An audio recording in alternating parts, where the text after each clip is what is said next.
Are we, as a human race, headed for extinction? Let's talk about it.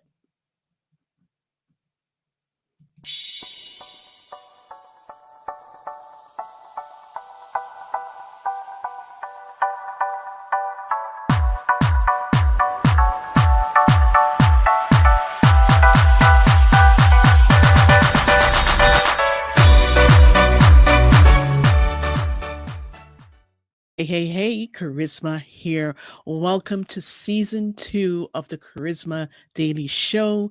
This is our first live episode, and thank you for joining me. Now, today we're talking about extinction, and I am deeply concerned about us, the human race. I feel that we are definitely headed towards extinction. And this is something that we ourselves are doing. Even though, if you read the Bible, it talks about this world will come to an end. But I think as mankind, we are definitely speeding up that process. So, what does extinction mean? Extinctions mean it says a species is extinct when the last existing member dies. Extinction therefore becomes a certainty when there are no surviving individuals that can reproduce and create a new generation. A species may become functionally extinct when only a handful of individuals survive which cannot reproduce due to poor health, age, sparse distribution over a large range, a lack of individual of both sexes, in sexuality, reproducing species, or other reasons. So, today's show, we're talking all about the demise of masculinity, the rise of weak men, and the erasure of women. And if you have been up to date in what's happening in the world, here in Canada, here in the US, across the world, we are seeing a prevailing extinction of the human race. With the demise of masculinity. Now, it's become very toxic for a man to be a man, to be in his masculine. And as a result of that, we're seeing the rise of weak men prancing around in dresses, wearing makeup, saying that they are women or want to become women or girls, and also the erasure of women in in the sense that women are becoming so masculine that they're operating in the masculine energy 99.9% of the time. So today I'm going to show you some examples of that, and starting with the brides this brides magazine that I just can't believe it, but I'm going to show you here. So as you can see here, you can see that there is a man on the cover of Brides Today. And this is in India. This is Brides magazine in India. And they have graced their cover with a man dressed up like a woman in makeup, fully with all his hair, all his bodily hair. He's adorned in a gold dress and jewelries and lipstick and earrings and all the things. His name is Alok Vidmenon. Maybe I'm not pronouncing that correctly. But so what does they this magazine have to say? It says an Indian bridal magazine has come under fire for erasing women after choosing a bearded trans feminine model for the digital cover issue. Brides Today India featured Alok Ved Menon, a gender nonconforming author and activist, decked out in the traditional Indian women's wear, heavy makeup, various lehenga and saris, and decadent jewelry. Viman uses they, them pronouns and goes by their first name. Alok told the magazine about spending an entire life as a victim of bullying for choosing to live as their authentic self and embracing a degendered style, which they describe as a no guidelines form of storytelling. I wish I could post an image of myself online without being inundated with hate mail. I wish I could be seen as a human being, but I'm not going to wait for the future. I'm going to build it now, here with the people who are ready for love. Well, there you have it. That is Alok. And Alok wants to be seen for his authentic self. So if you want to be seen for your authentic self, then why aren't you being a man? I mean, after all, that's how God made you, right? To be a man. Why are you parading as a woman? So this is becoming more prevalent as society believe this lie that you can switch up your gender and become a woman or you can become a man, right? And this is weakening our species of men. They're becoming weak, they're becoming feminized, and women on the flip side are becoming more masculine. And with this prevailing, this is raising real women. And it's very sad because we are heading for an extinction that we ourselves have created. So, the next case study that I want to share with you today is fake news, where this journalist misled women on feminism for decades. For decades. And now this has come out a while ago, and she's saying, she's coming clean pretty much of, you know, sharing about feminism and how positive it was. But I'm going to let her share it in her own words. So,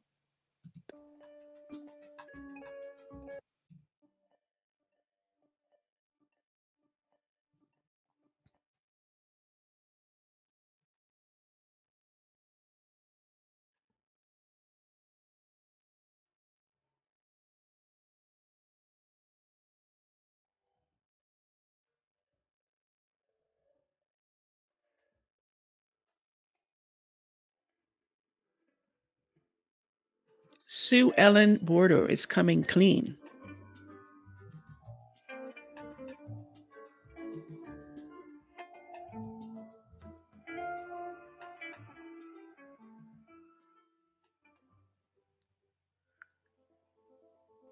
How do we get to the point where so many young women today think to be free is to go to college, get a great degree, have a fantastic job, and be as sexually free as possible? How did those get joined together? Well, that was the question that people began to ask me after I had left Cosmo and I began to investigate it. You have to understand a bit about how propaganda works. Propaganda isn't just a bunch of lies. People think, oh, propaganda, I can spot it in a minute because it's just a bunch of lies. No, propaganda is a very sophisticated, it's half truth, selected truth, and truth out of context is used not to sell just products, it's also used to sell ideas. The feminist movement and the sexual revolution were two radically different movements. The feminist movement was fighting for equal opportunity for women in education and the workforce. The sexual revolution was fighting for all sorts of sexual freedoms. Cosmo, we pretended that this sexual revolution was a freedom for women. It actually was not. It was actually kind of a slavery. But we pretended it was freedom for women. And over time, as the sexual revolution and the women's movement got identified closer and closer together, a lot of women began to buy into that illusion. Mm, wow. I wrote for Cosmo for about 20 years. I came out of J School, University of Missouri School of Journalism. I was trained very well to be a good reporter, and then I immediately fell from grace and started writing lies for Cosmopolitan magazine. I was fascinated with Cosmo, and I was fascinated with glamour and sophistication. And I always said I didn't want to be a big fish in a small pond. I wanted to be a small fish in a big pond. And Cosmo was, to me, was that big pond. I was the little fish. Helen Gurley Brown was the editor of Cosmo. She's the one that took Cosmo and turned it from a general interest magazine into a sex rag. It's a magazine to help this young woman realize dreams, hopes, ambitions, to help her find a man, keep a man, get him back if he's going, get a new one if he left.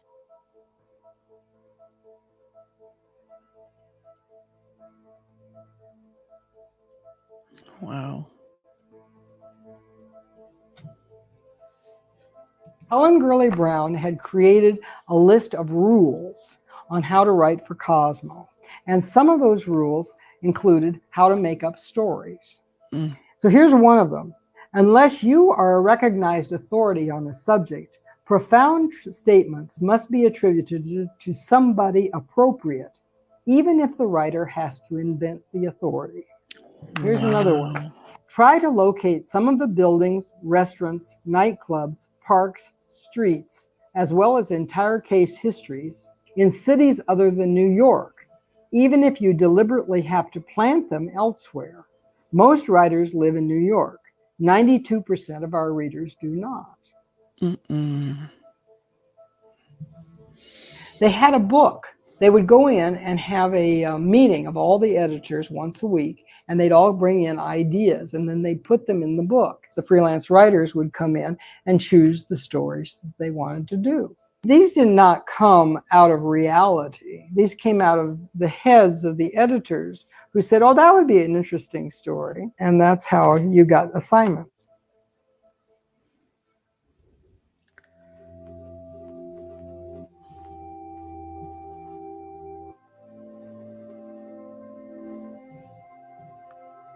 I had married my husband in college, and right after college, we went to Los Angeles, and I worked for a newspaper out there.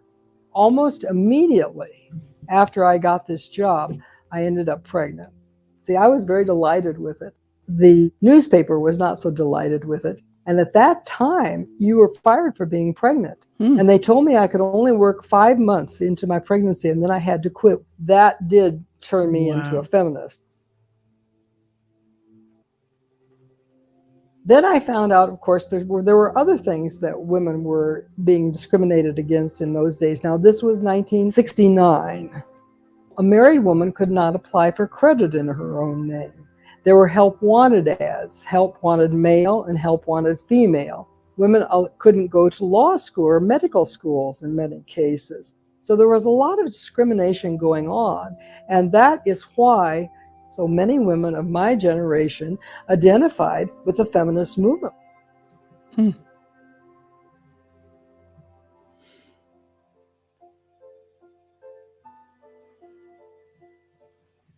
Betty Friedan, she and a number of women had gotten together and started the National Organization for Women. Again, they were fighting for equal opportunity for women in education and the workforce. It's very well documented that the abortion movement was originally a man's movement, an upper middle class white man's movement. But there was a man, and there were actually two men, who were fighting to get abortion legalized in America. Wow. These two men knew Betty Friedan very well. And they worked very hard to try to convince her to insert abortion in the women's movement's political Bill of Rights.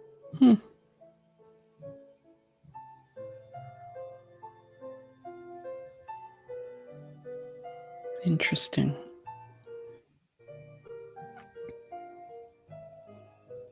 The media were not in that room that night. That was a closed-door meeting. Then Betty Friedan, the next Monday, she has a press conference, and she tells them that she's speaking for all American women everywhere. And the Washington Post bought it. They headlined the abortion vote. They said essentially, all women want this. Wow. And that is how propaganda works. Damn. The feminists lies bought lies. into the abortion notion of my generation. Well, think about it.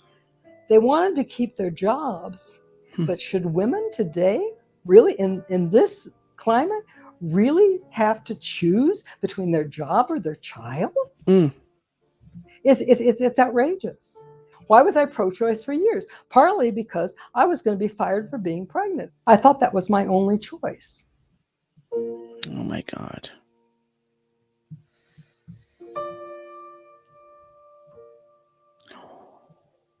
When you start betraying the truth, it will come back to haunt you. It will get you in the end. And that's why, even though I knew we were making up all these stories, I still got sucked in and thought abortion would be okay. Well, it wasn't okay.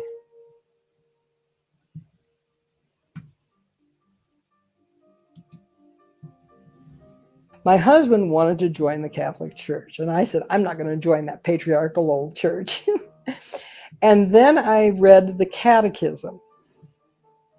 This was not the nasty old Catholic Church I'd heard about. This was about joy and freedom and love and beauty and forgiveness and all of the things. I went to the priest. I was terrified. My knees were shaking going into that confessional because I was going to tell him about that abortion. And I did. And he was just so wonderful. And he said,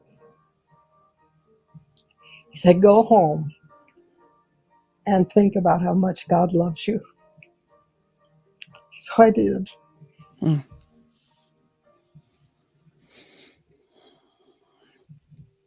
It was the most beautiful thing, and I was healed from it. Mm.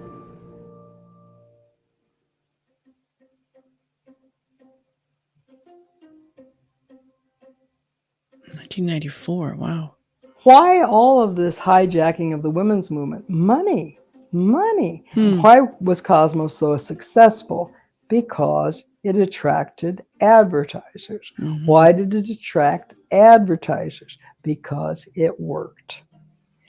When a young woman, an insecure young woman, reads these magazines and thinks that she has to have perfume, cosmetics, hair products, beautiful clothes, singles travel, abortions, contraception. When she thinks she has to have all of these things, she's going to spend a lot of money. Exactly. What these magazines are doing, and what now the internet and everywhere, turning a woman into a commodity. Mm-hmm. She's got this picture of herself on herself. It's all about me. Mm-hmm. If you can convince a woman that everything is about her, then she has to buy a whole bunch of stuff to make herself so wonderful. So true. If inside she knows who she is, she doesn't need all that stuff. Now, there's the other side of it. I say we're all liberated. Are we? So on one hand, yes, we can go to college, we can get a degree, we can be doctors, lawyers, engineers, we can do all this stuff, we can make all this money. But how liberated are we if our girls have got that in their pocket before they can even think? Brainwashing continues. Wow. People think that we've got mothers who want to stay at home and feminists who want to work. No, the real battle in our nation is between feminists who are for abortion and feminists who know the difference and are against it. There is such a thing as pro-life feminism, and that in fact, pro-life feminism is the authentic feminism of the 21st century. Obviously, I don't want to take more credit than I deserve for all this evil. but I think that I was certainly part of the evil empire, if you will. And what I would like for it to come out is for young women today to tell them the truth so they could see how my generation got it wrong, why we got it wrong, and how they can do better, how your generation can do better.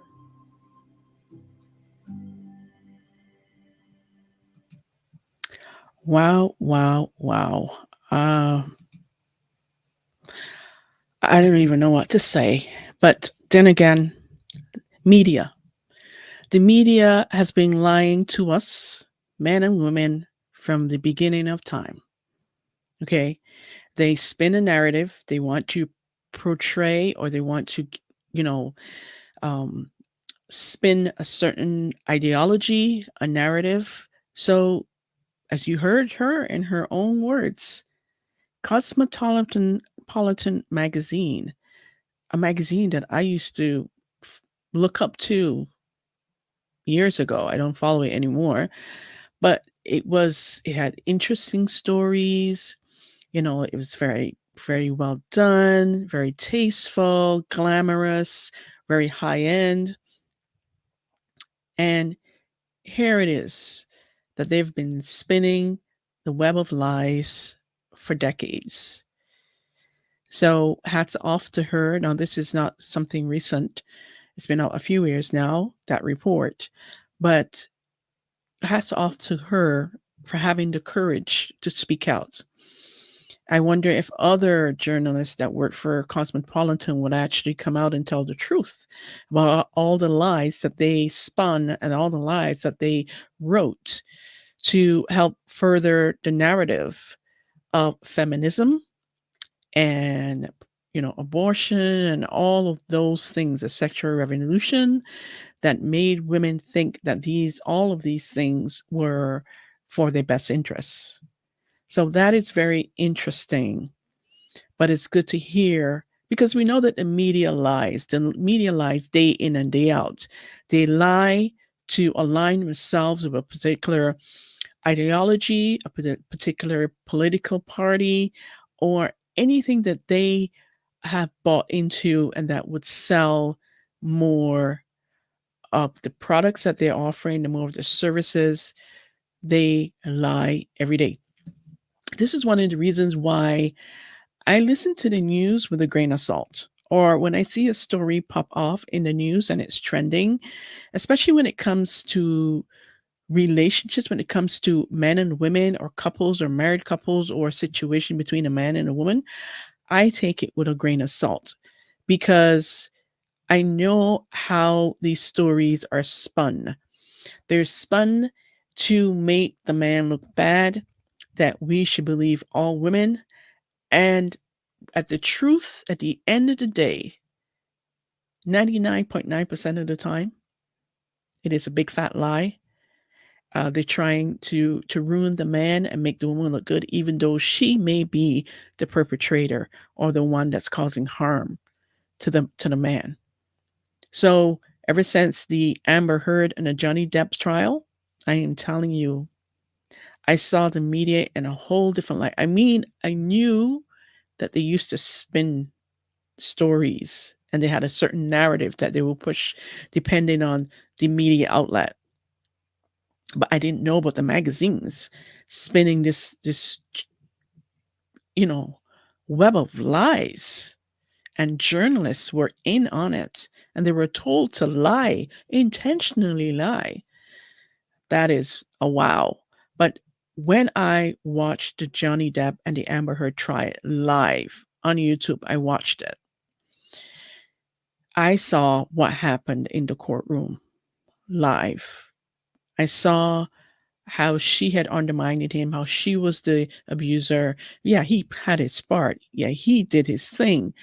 But the way that they had painted him in the media for years, back in the UK with the UK trial, and then this trial in the US, they had demonized him. And they had all of us fooled that he was the abuser based on her lies. But during that court case, when it all came to light that she was the one that was abusing him, she had recorded all of the abuse. She even said and was recorded, like, who's going to believe you that you're the one being abused? When I saw that for myself, and then in the evening news, you heard the CNNs and the NBCs and all the CBCs and all the other media outlets spinning a different story, contrary to what actually took place in the courtroom. That really turned me off. And especially when it comes to this, believe all women. No, no, no, no, no. I do not believe all women. I believe in the truth. And when that truth is shed, and it has the facts are presented in a court of law, they're presented. That's where I base my truth on. But from the get-go, believing all women, no. Because like I said, 99.9% of the time, it's a big fat lie. So moving on, we're going to move on to a video called The Insidious War on Men by Sydney Watson. And in this video, I haven't seen it, so I'm going to react to it as I'm presenting it to you. She's sharing, I guess from the title, she's sharing all about the insidious war on men. And there is a war on men, no doubt. And if you don't believe that there's a war on men, I don't even know what to say. Okay, so here we go. Let's go. Hi, my name is Sydney. Welcome back to my channel. As per usual, this video would be nothing if it weren't for our loving sponsor, Surfshark. Now, masculinity is one of those topics that we hear about a lot. And most of the time, the conversation circulates its negative elements. How toxic it is, how it's a gateway drug to violence. I mean, there are full-blown groups of people who actually believe that masculinity in itself is synonymous with, like, violence and war. Blech. But if some people really believe that masculinity is in fact this negative oppressive force in our men and boys, then it makes sense that they want to neutralize it. And in the event that they can't do that, destroy it entirely. Which is what I want to talk about today, the destruction or death of masculinity and the feminization of men. But before we do any of that, let's hear about our sponsor, which you better watch because I try really hard with these ads.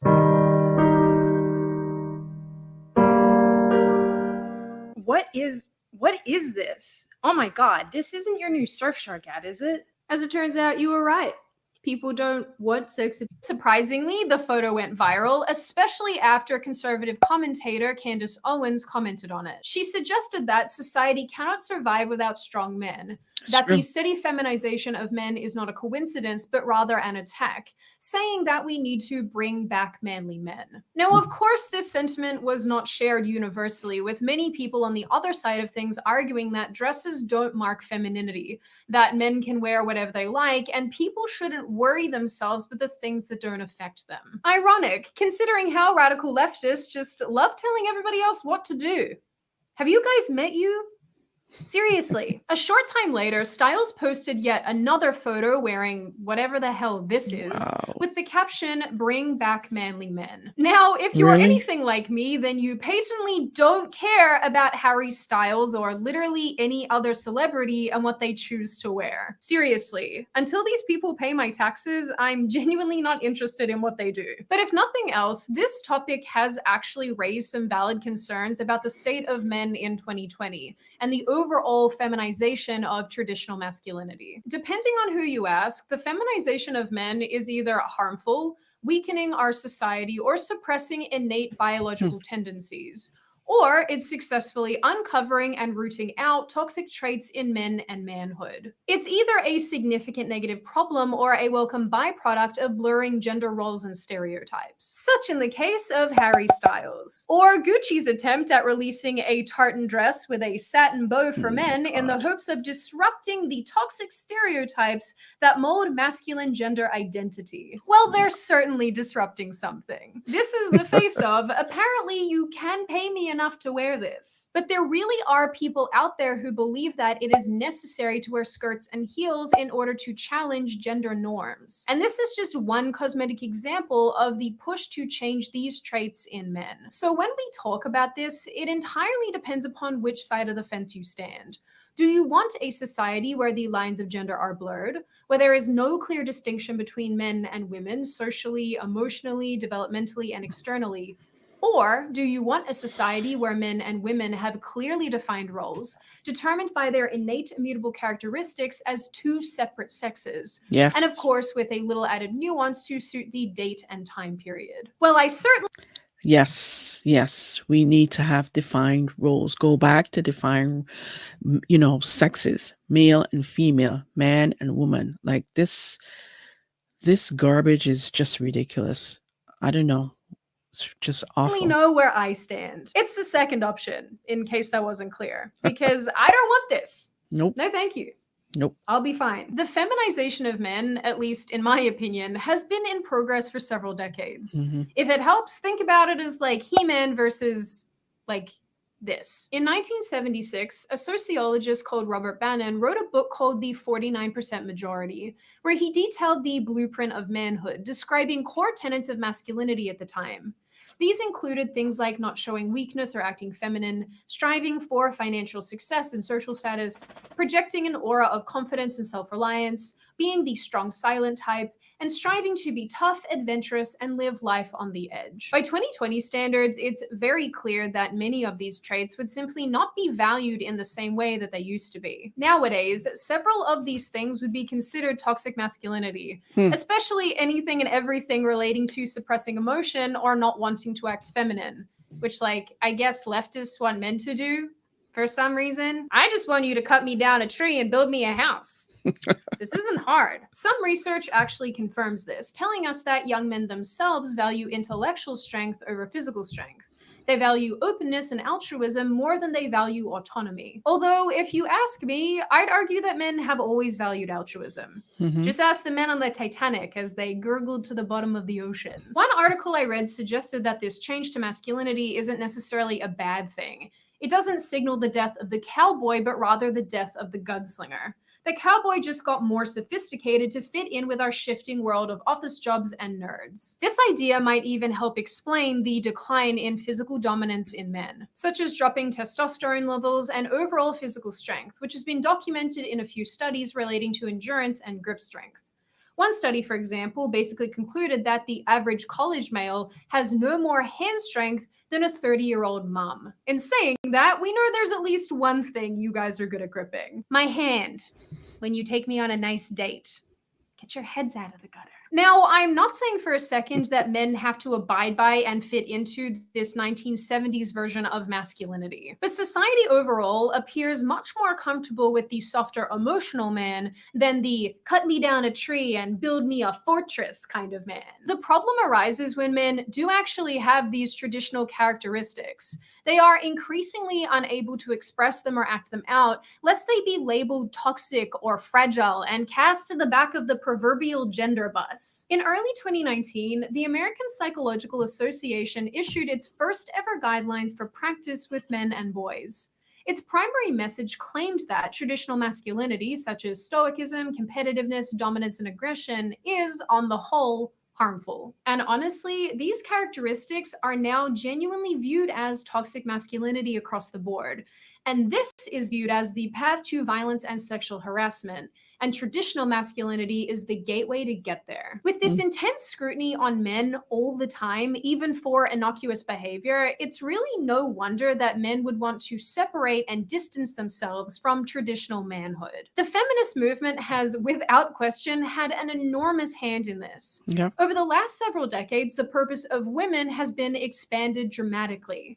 Rather than raising children predominantly, women can effectively do anything a man can do, except create sperm, but I'm sure that science is working on that one. Feminism even the playing field in almost all areas. Women can have sex like men, earn money like men, dress like men, and despite what feminist literature might tell you about equality, women have never been more equal. The problem is that nobody has really attempted to expand the purpose of men and uplift them in the same way. And why would they? What allegedly started off as a movement for equality, which it isn't, instead has become laser focused on the patriarchy and eliminating inherent flaws in our male-orientated society and its effect on women. Even the push to break down traits of traditional masculinity, such as independence, dominance, and suppression of emotion, has never really been about helping men themselves, but rather helping men help Mm. women, as aptly demonstrated by the UN and its tweet on International Men's Day this year.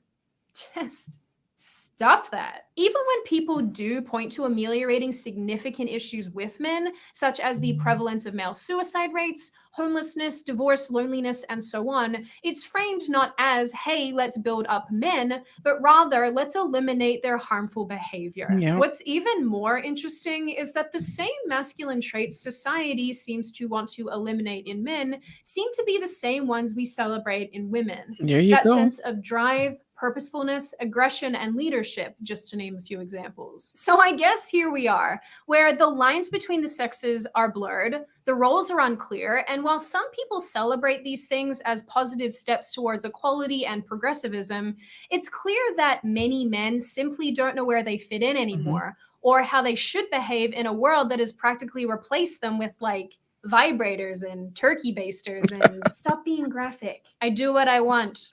You're not the boss of me. But maybe it's shaming men and denying them their masculinity that's leading to negative behavior. In 2005, Rob Willer, a sociology doctoral candidate at Cornell University, presented findings that men act more masculine when their masculinity is under threat.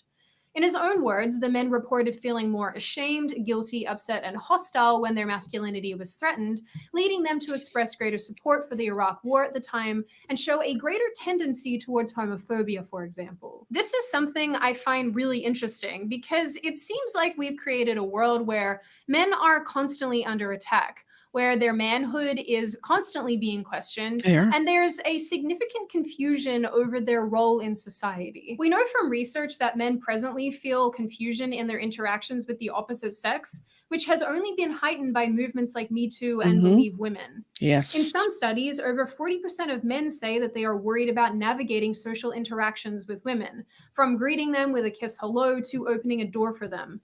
Things which, in days gone by, were a sign of respect and chivalrousness, that today are viewed in some circles as sexist and overbearing. There you The go. attack on what many of us would consider traditional masculinity might be hard to picture on the surface. Some of it seems fairly deliberate, whereas other components feel like an unfortunate byproduct of our shifting society. As of 2020, there are more single-parent-headed households than any other time in recent history, 80% of which are headed by mothers. Almost a quarter of all children live with a single mother, a 12% increase from 1968. In 2015, Dr. Warren Farrell gave a TED Talk about what he calls the boy crisis. He talked a lot about fatherlessness and its effects on young men. Fatherlessness, as we've discussed on this channel before, has extremely negative consequences on young boys, such as alcoholism and crime. And we see that in the data also.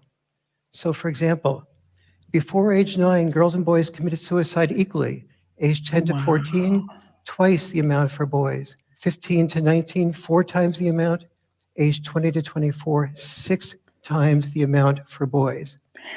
So if dad deprived boys is the number one cause of the boy crisis. And let's not forget, even in the cases where fathers are actually around but experiencing relationship breakdown, child custody is often awarded to the mother, which leads me to ask just how valued fatherhood is anyway, and how that makes men feel about another role that's been ripped out from under them. Seriously, we all know what happened to Jim in Treasure Planet when his father left. It's like the saddest montage I've ever seen in my life. Disney. Why? In Farrell's talk, he also points out how boys go from a father or male-deprived home environment to a male-deprived school environment, and this also has negative consequences. In recent years, we've come to find out that the education model most often presented to students better suits the learning styles of girls. In addition to that, some 77% of all American teachers and nearly 90% of American primary school or elementary school teachers are women. There is a significant gap between what boys find stimulating and engaging and what the female-orientated education system deems appropriate, which is why some researchers have concluded that boys and young men are simply being left behind. Because the feminized education system isn't built to deal with them. As Farrell explains, the United Nations did a worldwide study and found that boys were often graded higher on a reading test when the teacher did not know that the person who took the test was a boy. Wow. Similarly, he also points out that boys do better overall when their teachers are also male. This is for several reasons, some of which are because male teachers challenge boys to work harder and have an impact on boosting their confidence in their own abilities. Or maybe it's because boys like having a stable male role model. So boys effectively go from a feminized home environment to a feminized education system. Then some of them go on to work in an increasingly feminized workplace where they are fearful of interacting with women, where they're told to eliminate masculine language from their speech, to feminized marriages where women wield the majority of power, control their money, and allow them to have a man cave because she doesn't like that ugly table that you bought in 2009. She's not wrong. It really is gross, and you should probably throw it away. Bet there's a bunch of men out there who are laughing themselves all the way to the bank with their Pokemon cards that their wife tried to throw out that are now worth a lot of money. In saying all of this, maybe the problem is not the toxicity of masculinity or too much masculinity, but the complete lack of it. When I initially started writing this video, I looked heavily at feminizing men through humiliation and shame, through making them dress effeminately or making them feel like women, so to speak, as two primary focuses. I mean, what better way to humiliate them than literally giving everything they do a stupid flim-flam name? Manterrupt, manspread, mansplain, cook. I made that last one up. That one doesn't exist, which I guess is fine, because neither do the rest of them. Now, while nobody is actually forcing men to wear dresses, like in the cases I've already mentioned, poor Harry Styles, it appears that the idea is becoming more mainstream. A quick Google search turns up plenty of articles about the topic, anecdotes from parents and celebrities parading around their boys. I even found a series of mothers who'd put their sons in dresses to support a television series and book about a boy discovering cross-dressing and drag. A video, mind you, that BBC One tried to hide, but I see you. I see everything. The thing is, clothes have an impact on how people feel and behave. Of course. Something that has been documented in many situations over many decades. In 2012, one pair of researchers coined the term enclothed cognition and attempted to further prove that clothes have a profound psychological and behavioral consequence for wearers. In the case of boys and men, there is a relationship between clothing, shame, and humiliation. And additionally, but probably not unsurprisingly, the management of masculinity through forcing men to wear feminine clothing is not a new idea. In the 1970s, researchers carried out what they called the Stanford Prison Experiment. During the experiment, prisoners were given a dress or smock and not allowed to wear any underclothes. The study team noted that while they realize men in prison don't actually wear dresses, real male prisoners do feel humiliated and do feel emasculated. Their goal was to produce similar effects quickly by putting men in a dress without any underclothes. Indeed, as soon as some of their prisoners were put in these uniforms, they began to walk and sit differently, to hold themselves differently, more like a woman than a man. What's interesting is that this has been documented before. In the Victorian era, sometimes young boys were forced to wear feminine clothes in an effort to fix their unwanted behavior, in a practice known as petticoating or petticoat discipline. This is not to be confused with breeching, where toddler boys for like hundreds of years wore dresses because it was easier to change their diapers and so on, but were eventually transitioned into pants and it was like celebrated because, I don't know, I guess yay pants. Petticoating, on the other hand, worked by humiliating and embarrassing the boy so much that he was careful not to engage in any kind of activity that would draw attention to himself, thus making him easier to control in public. Obviously, I'm not precisely sure how common petticoating was because, as well as being like a weird practice, it's also a fetish, because of course it is. So when I Google it, I just get to see a lot of this. Early accounts that actually reference petticoating, despite how much research and reading I did, are reasonably scant as well, making it kind of hard to determine just how common it was. And regrettably, this just isn't a hill I'm willing to die on. As of 2020, and again unsurprisingly, there are plenty of accounts of this, both as a punishment and a fetish. and a Mm. punishment that's a fetish. There are also plenty of news articles where parents or teachers made young boys wear makeup and dresses to humiliate them, and those weren't particularly difficult to find. Wow. I had to look at a lot of weird crap for you guys.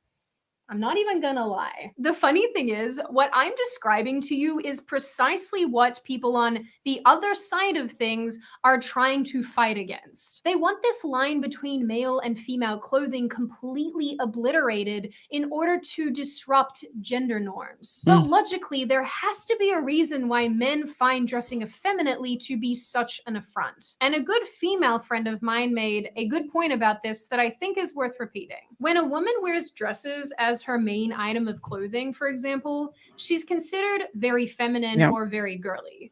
Dresses, for whatever reason, are a symbol of super femininity. Same with high heels. In fact, studies have gone on to show that wearing high heels helps people distinguish men from women when all they have to go off is a silhouette. Wearing jeans and a shirt, by my estimation, is gender neutral clothing. Men wearing a suit and tie is masculine. Right. Women wearing dresses is Feminine. feminine. For whatever reason, which is kind of inexplicable to me, this is the meaning that we assign to these specific things. That's just my 2 cents. Anyway, humiliating, emasculating, and feminizing men goes well beyond clothing. It has been used since forever as a means of control during war, especially in the form of sexual abuse.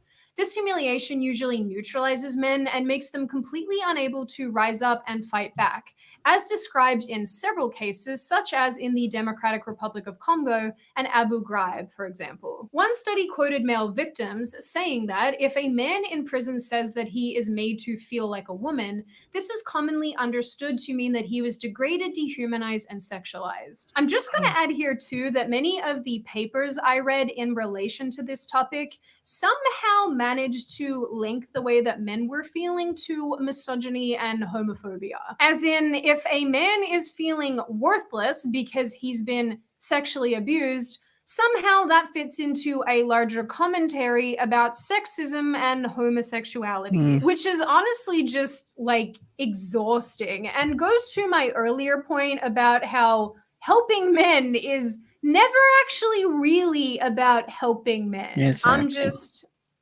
stop this. Now, again, I realize that what I am talking about, what I am describing here, is precisely what people on the left want to change. But their methods don't revolve around building men up and supporting them, but rather criticizing them for characteristics that they naturally have. There are also plenty of other areas that we could have explored in this video relating to this phenomenon, such as the feminization of the military, the feminization of the police force, and any really other male-dominated environment. How we have changed our language, how we talk about straight white men as this like really overbearing negative force in society, and so on. But this video is just clearly long enough as it is, so you know, another time. Now, in saying everything that I've said, I want to be clear that there is actually nothing wrong with being a man who is not the perfect picture of traditional masculinity.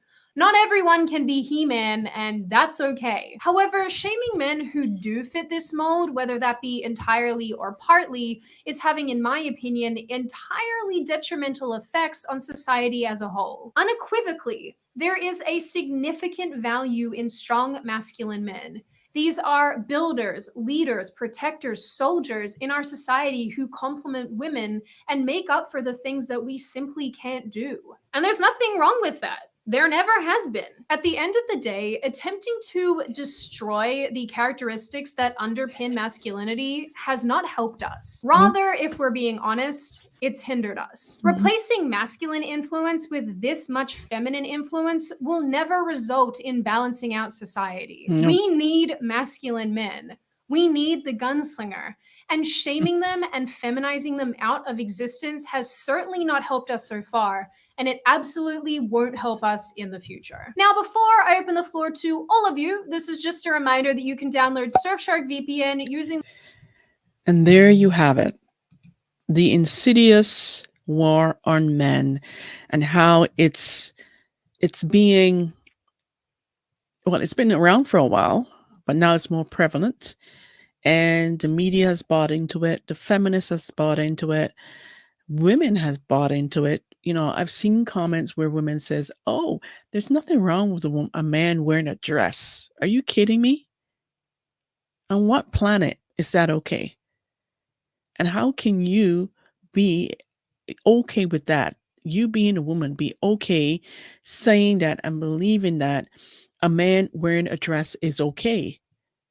And then women forcing and then punishing their sons to wear a dress to humiliate them, to shame them as punishment is just awful and satanic.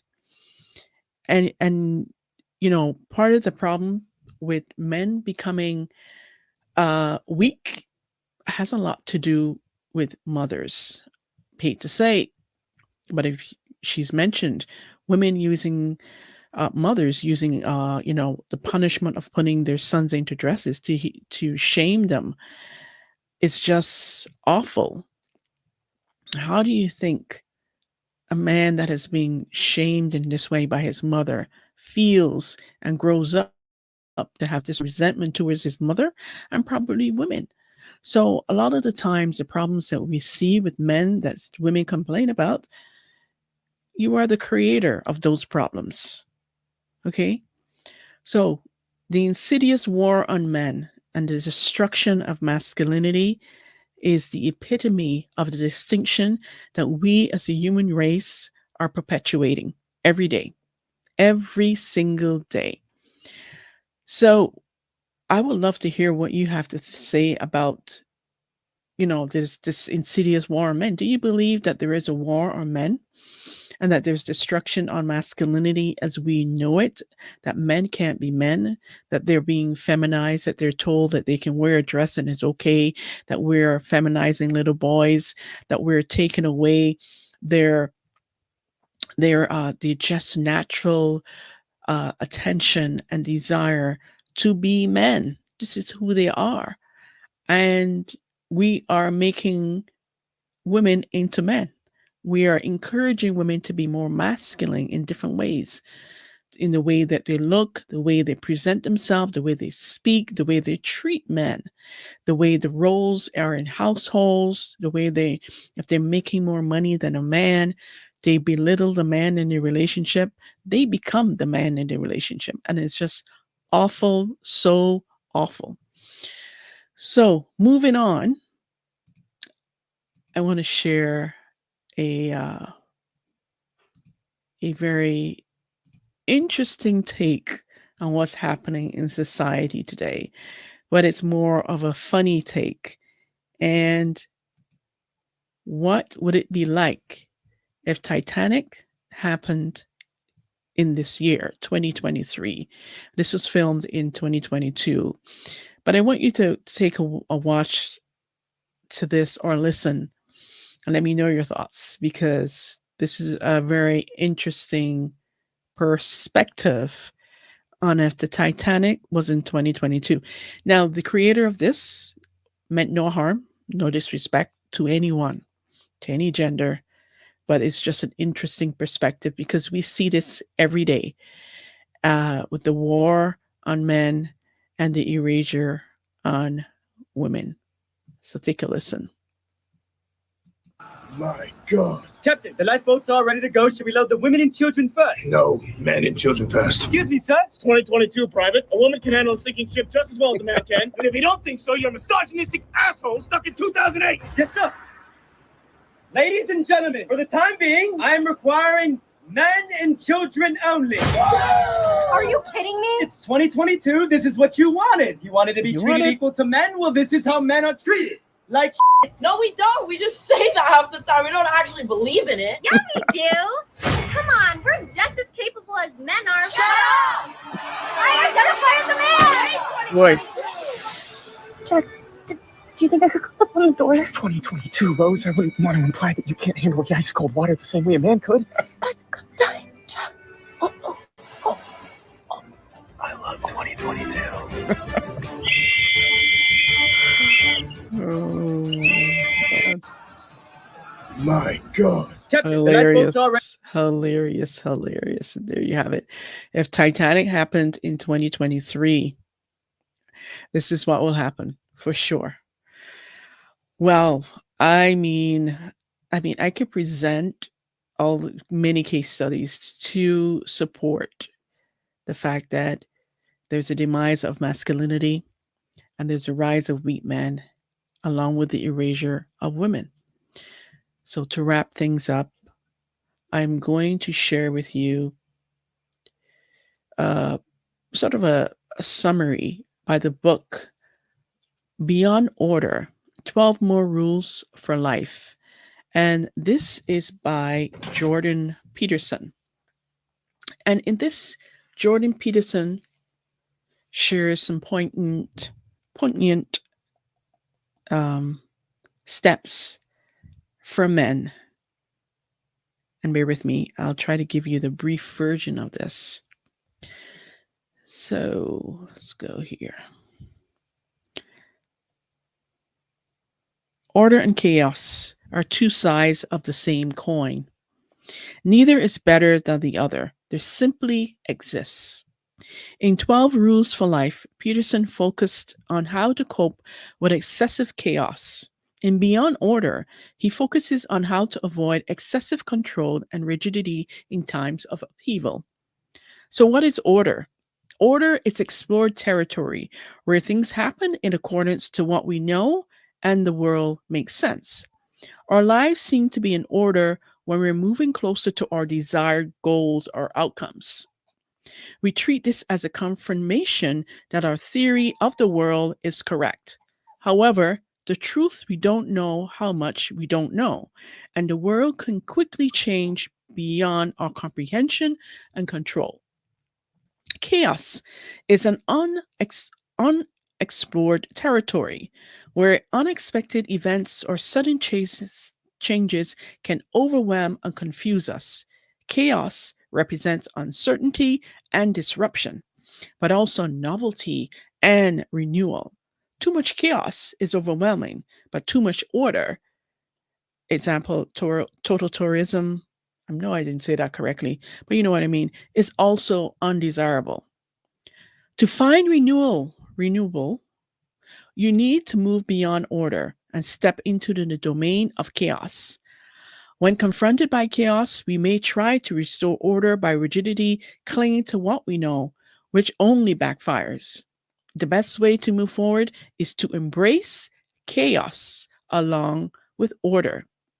Peterson wrote and edited the bulk of this book during a time when various members of his family, including himself, were plagued by serious health problems.